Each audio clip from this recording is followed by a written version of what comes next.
Ole hei zaina hun thatak mai gan nei le vele thei a dangweng branch KTP te tunlai kan hria a lockdown awangin hun kan mang thei lo a ko ran in khom te le mi pui pun khom no sim in khom mai pon ni lewin khang zong zong kha ti thei lo an han ni a chuti rol chuan kan throi tu ten program rem chang tak mai han bot se a ten ke ngei po hei ten kan throi tu tu sak mai hun thatak mai gan chang vele a kalong hle ani zaina hian pathian thu te kan ngai thlang so a hian pathian phokna le saturin nula gospel zo chuan moi ani kha phokna saturin kan som anga ani khan phokna la min hon nei sak don ani zaina hian pathian thu holy bible kan bible pa ngai an share lavin KTP tena kan bible zia chua katami kha arim chang bokati in han share so kan tu a tian han pholan na hun rem chang kha ni ve shim a kum thum chung lai mai kan lo zia kha ani a member sang ten ti hian kan zia chuak a abu po cha tak ani tami hi pathian thu kan share ange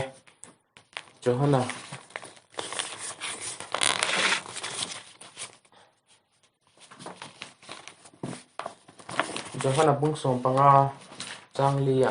tang kan share anga pathian thu longai thang u ke ma omreng ro u ke po nang ma ni ya ka omreng ang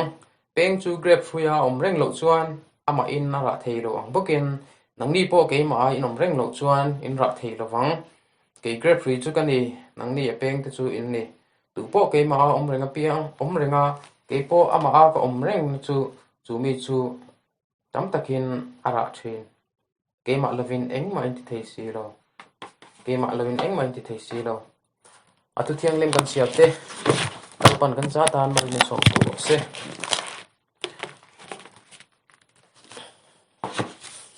patian le na kan hun te kol tirin ni tong trai u lopa kan patian min mangai tu irem rot na hian mi hring te hi kan tel ve reng lawa nang chuan thai ti dan ang te le lalpa kan tana satur angin ro rel thin ani tun huna po hian lalpa sipui awangin kan khovel nun chu abuaya ibek bu po thleng theilen lalpa tun hunai kan omani chuti rol chon lalpa nang ma kan hlat lo na tur chen zaina hen hun kan min siam sak vai kan lom ani lom tu kan hril che a zaina kan program man tur hi kuta kan lana I thu kan soi tur te I fakla kan ngai thak tur te po lalpa iropina min man sakang che heng te fu pai so krista mi kan dile amen ole zaina hian en fui tharna lam thu ti kha ani a ani fui tur chung bek kanam lo khop maya ke po he fui ngai le fui ngai ma zo kan ni a eng po ni se kan phang tok tok ken kan soi ve anga hun rei tak soi ro chu kan tum lo a kan tun lai din mun kan hria a supui leng awangin hun rei tak kan in khom thei to lo ani a akor thak khop maya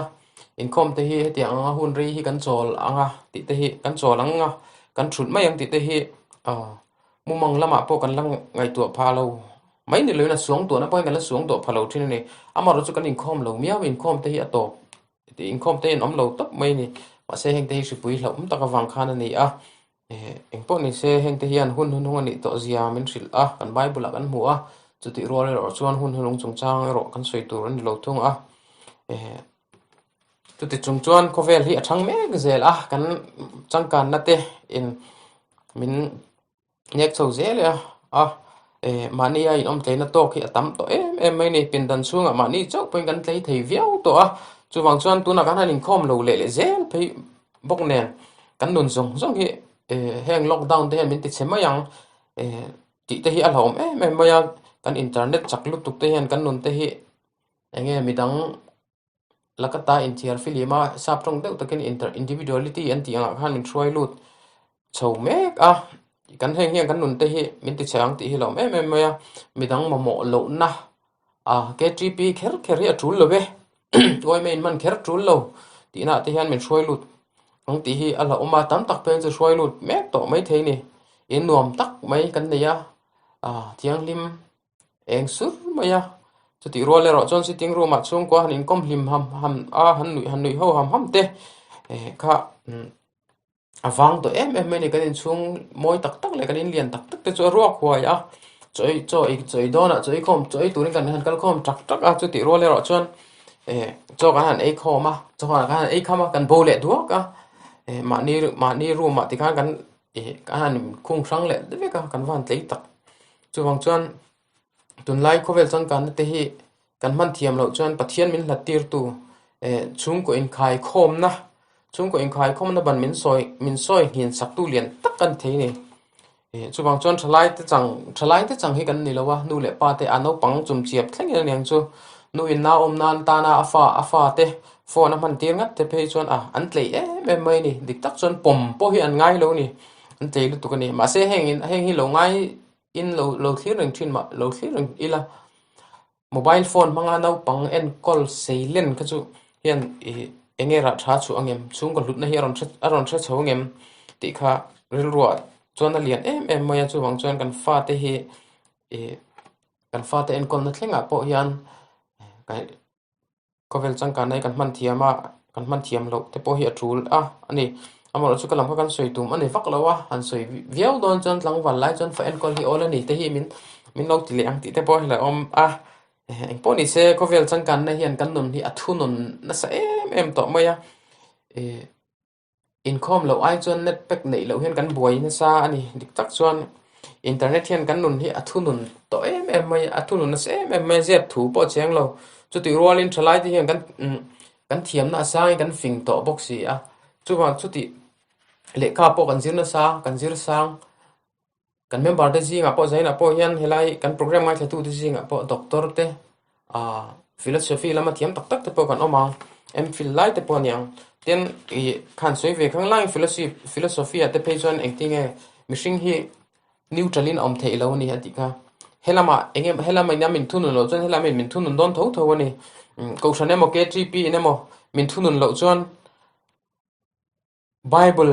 Bible la tanga thil kan te lo ni chuan khovelin min thunon tho don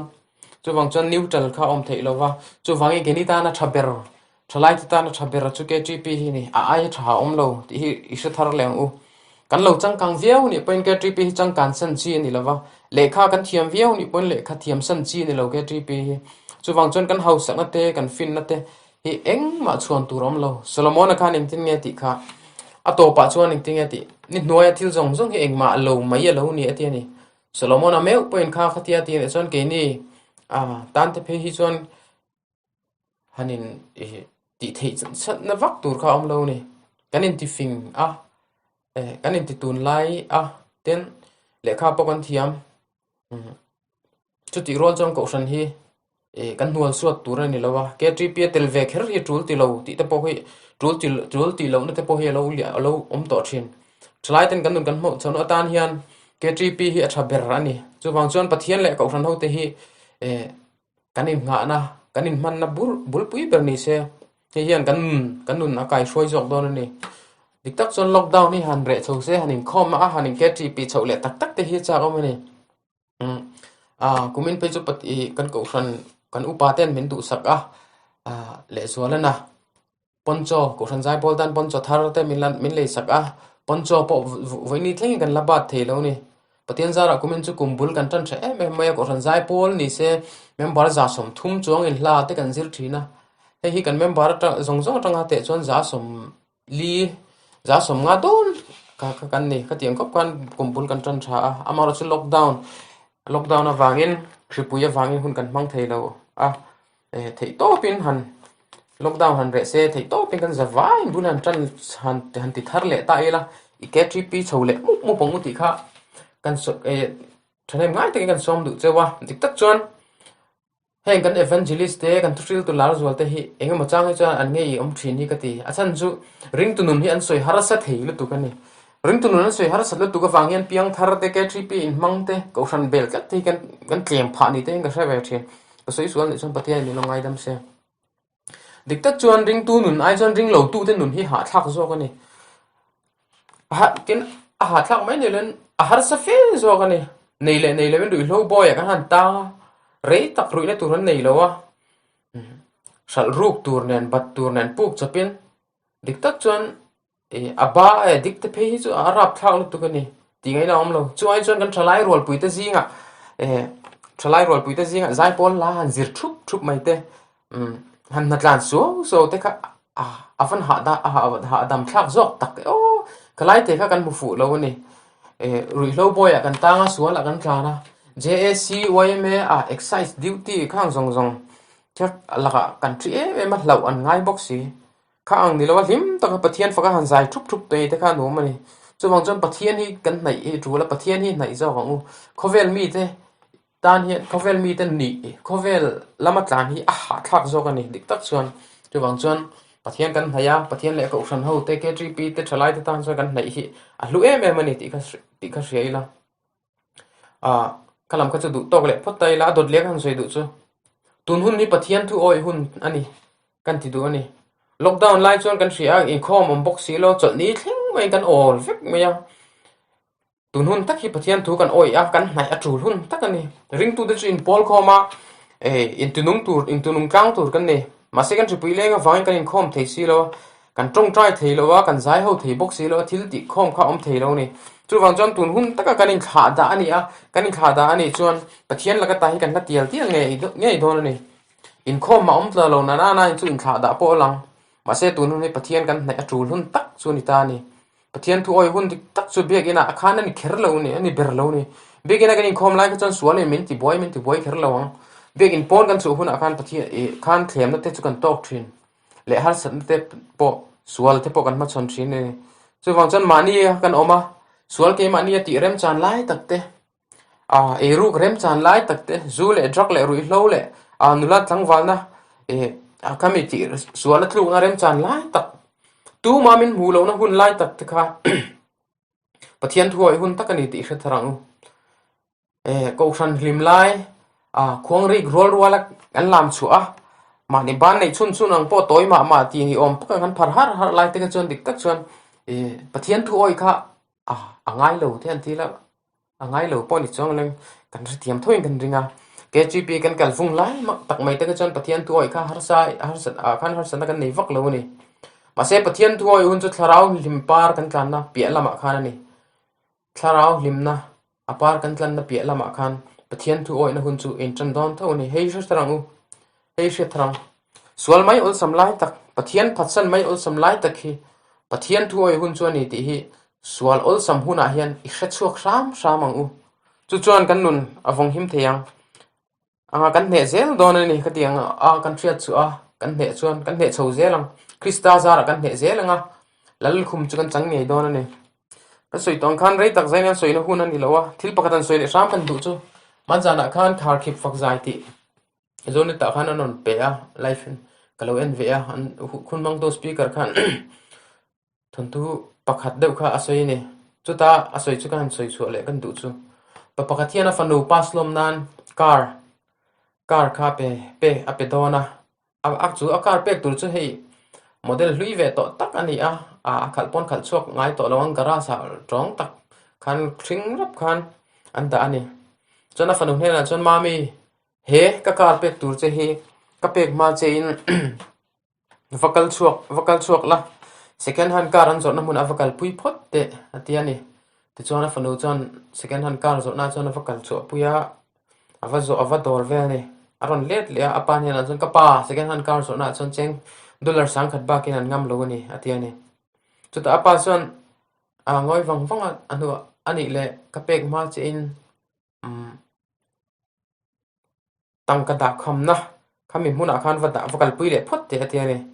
chon a fanu po chu avakal vele thu oi takhan amar chu lung nur takhan ron let le ni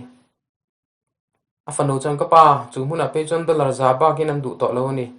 kan kar hi hlui to lu tu ka che to lu tu ka dollar za ba kin an du lo ti ni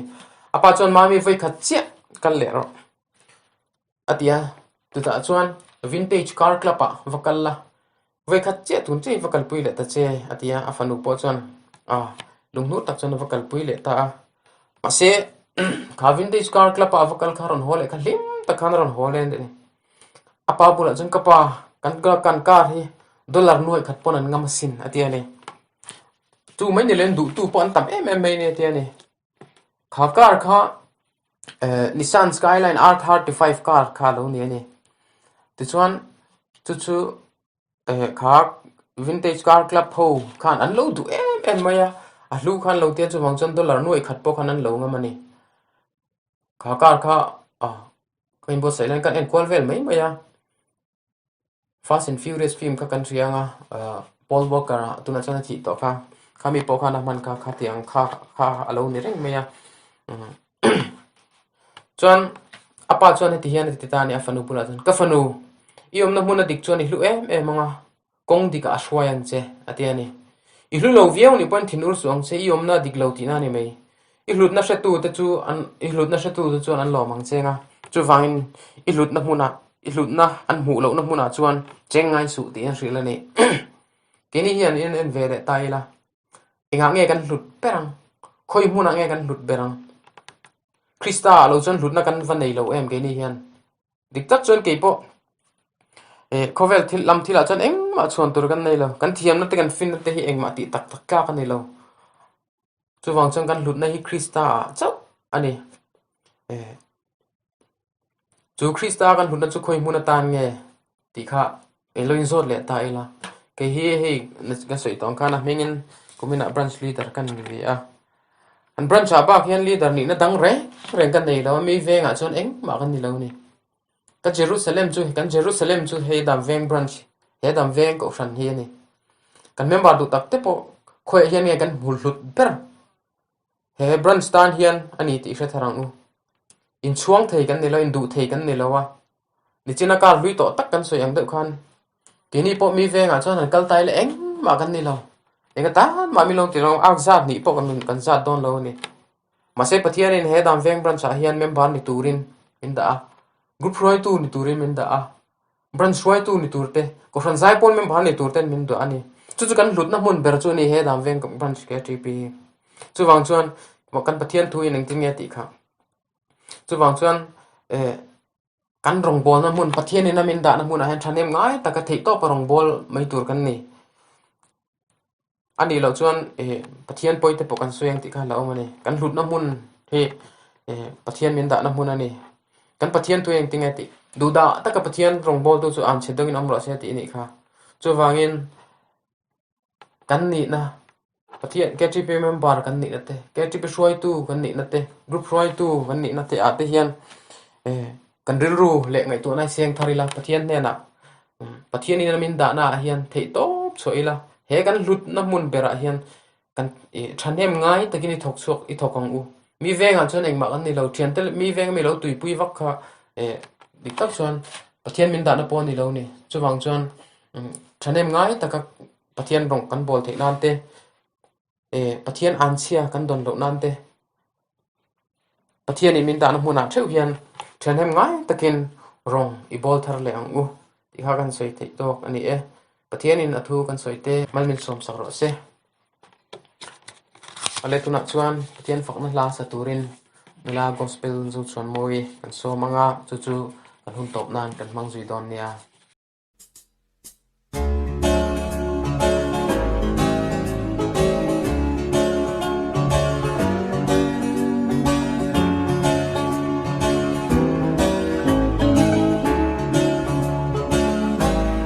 Misual bonu Iswan min chandang anun ape Calvaria kan sual chung hia min mangai renga ngai dam na I zalen kan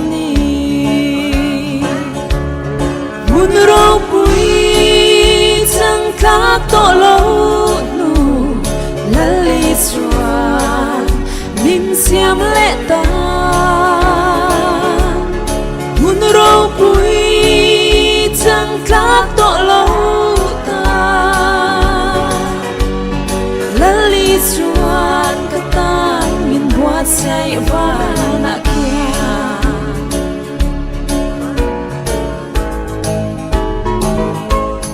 Den suatan na at hilal iswa mi zong ta aman ape cây mà ni min ma ngày vang chan dam kan ni hun ro pui sang klak to lo nu lali sua min siam le ta hun ro pui sang klak to lo lali suan kata min buat saya vana kia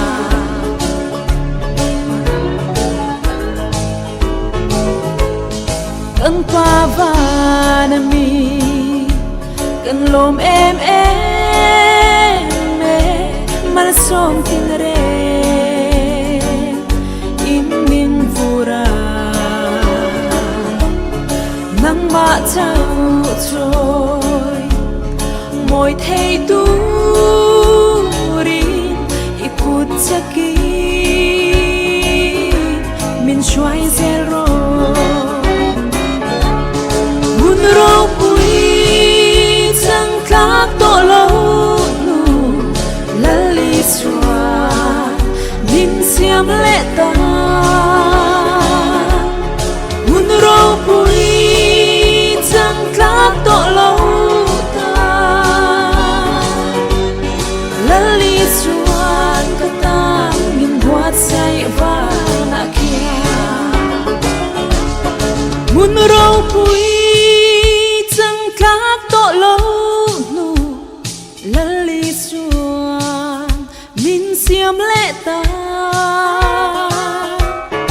mun ro pui sang klak to lo ta lali suan kata min buat saya vana kia lali suan kata min buat saya vana kia